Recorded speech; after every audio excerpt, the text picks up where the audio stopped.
जय श्री कृष्ण। भक्त शिरोमणि श्री हनुमान जी की कृपा से मैं संध्या रानी श्री रामचरितमानस के बाल कांड में आप सभी भक्तों का स्वागत करती हूँ। रावण के राज में घोर अत्याचारों की कथा में आगे सुनेंगे। पराये धन और पराई स्त्री पर मन चलाने वाले दुष्ट चोर और जुआरी बहुत बढ़ गए। लोग अपने माता पिता और देवताओं को नहीं मानते थे और साधुओं की सेवा करना तो दूर रहा, उल्टे उनसे सेवा करवाते थे। श्री शिव जी कहते हैं, हे भवानी, जिनके ऐसे आचरण हैं उन सब प्राणियों को राक्षस ही समझना।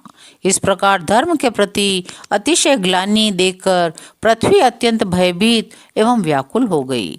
वह सोचने लगी, पर्वतों, नदियों और समुद्रों का बोझ मुझे इतना भारी नहीं जान पड़ता जितना भारी मुझे परद्रोही दूसरों को अनिष्ट करने वाला लगता है। पृथ्वी सारे धर्मों को विपरीत देख रही है, पर रावण से भयभीत हुई वह कुछ बोल नहीं सकती। अंत में हृदय में सोच विचार कर गौ का रूप धारण कर धरती वहां गई जहां सब देवता और मुनि छिपे थे। पृथ्वी ने रोकर उनको अपना दुख सुनाया, पर किसी से कुछ काम नहीं बना।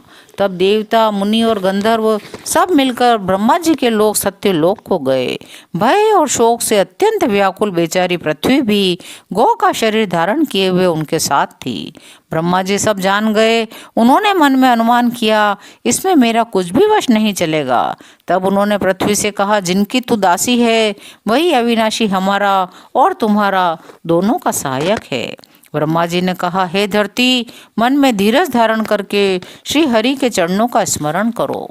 प्रभु अपने दासों की पीड़ा जानते हैं, वे तुम्हारी कठिन विपत्ति का नाश करेंगे। सब देवता बैठकर विचार करने लगे, प्रभु को कहाँ पावें ताकि उनके सामने पुकार कर सकें। कोई वैकुंठपुरी जाने को कहता था, कोई कहता था वही प्रभु क्षीर समुद्र में निवास करते हैं।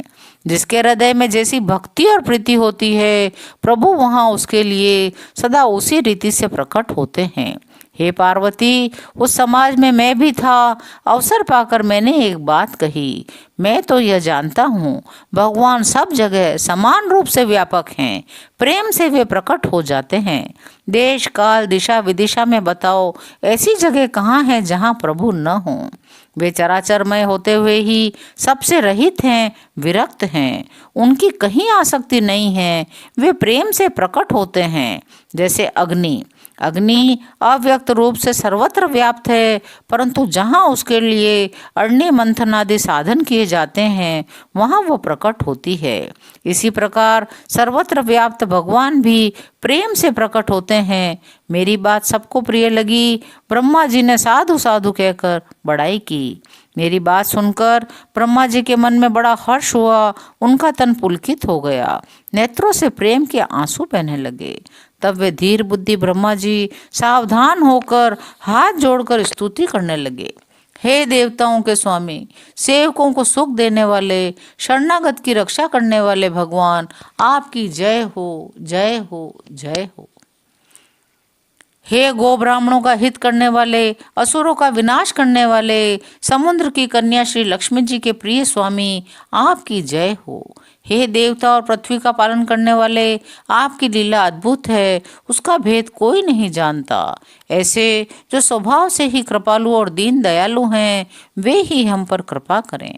हे अविनाशी, सबके हृदय में निवास करने वाले अंतर्यामी, सर्वव्यापक परम आनंद स्वरूप अज्ञेय, इंद्रियों से परे, पवित्र चरित्र, माया से रहित मुकुंद, आपकी जय हो।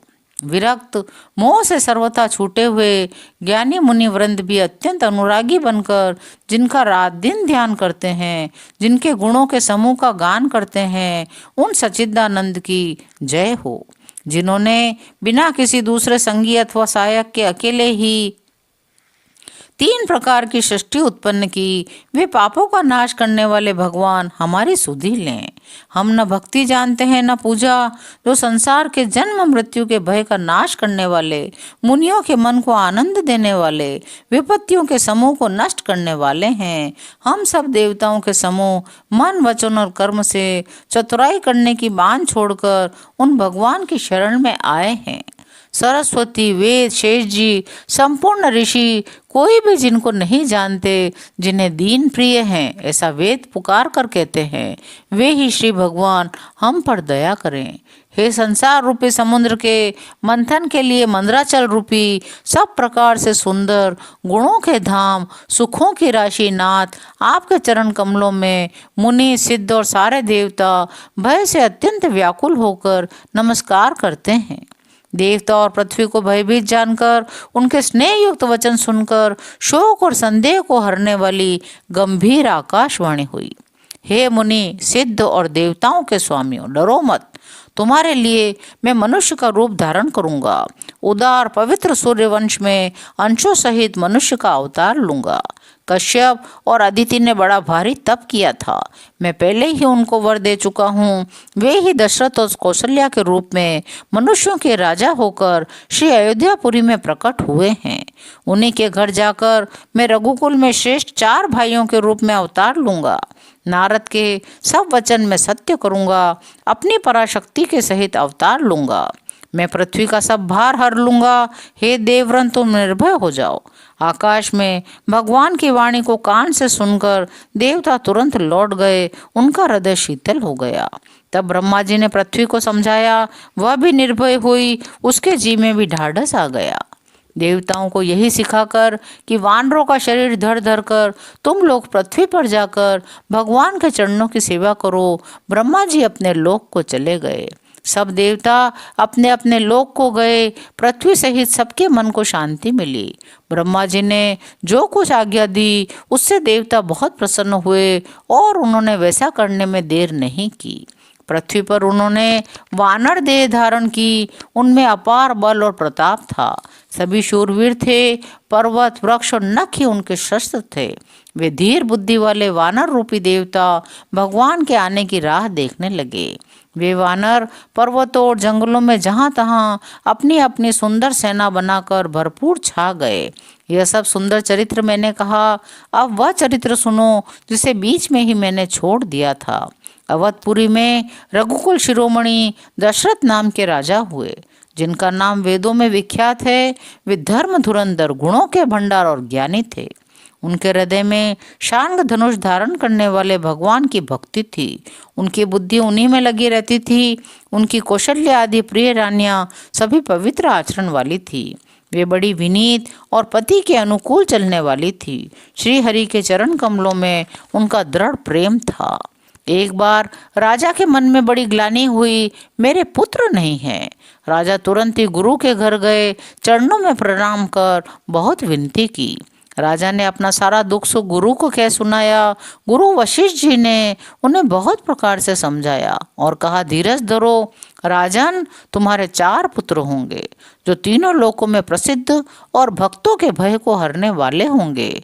वशिष्ठ जी ने श्रृंगी ऋषि को बुलवाया, उनसे शुभ पुत्र कामेष्टि यज्ञ कराया। मुनि के भक्ति सहित आहुतियां देने पर अग्निदेव हाथ में चरु, जिसमें हविष्यान्न खीर थी, लिए प्रकट हुए और दशरथ से बोले, वशिष्ठ ने हृदय में जो कुछ विचारा था, तुम्हारा वह सब काम सिद्ध हो गया। हे राजन, अब तुम जाकर इस हविष्यान्न पायस को जिसको जैसा उचित हो वैसा भाग बनाकर बांट दो। तदनंतर अग्निदेव सारी सभा को समझाकर अंतर्धान हो गए। राजा परमानंद में मग्न हो गए। उनके हृदय में हर्ष समाता न था। उसी समय राजा ने अपनी प्यारी पत्नियों को बुलाया। कौशल्या आदि सब रानियां वहां चली आईं। राजा ने पायस का आधा भाग कौशल्या को दिया, शेष आधे के 2 भाग किए। एक भाग राजा ने कैकेयी को दिया, शेष जो बच रहा उसके फिर 2 भाग किए। राजा ने उनको कौशल्या और कैकेयी के हाथ पर रखकर उनकी अनुमति लेकर और इस प्रकार उनका मन प्रसन्न करके सुमित्रा को दिया। इस प्रकार सब रानियां गर्भवती हुई। वे हृदय में बहुत हर्षित हुई। उन्हें बड़ा सुख मिला। जिस दिन से श्री हरि लीला से ही गर्भ में आए, सब लोगों में सुख और संपत्ति छा गई। शोभा, शील और तेज की खान बनी हुई सब रानियां महल में सुशोभित हुई। इस प्रकार कुछ समय सुखपूर्वक बीता और वह अवसर आ गया जिसमें प्रभु को प्रकट होना था। आज की कथा यहीं विराम लेती है। शेष अगले अंकों में। जय श्री राम।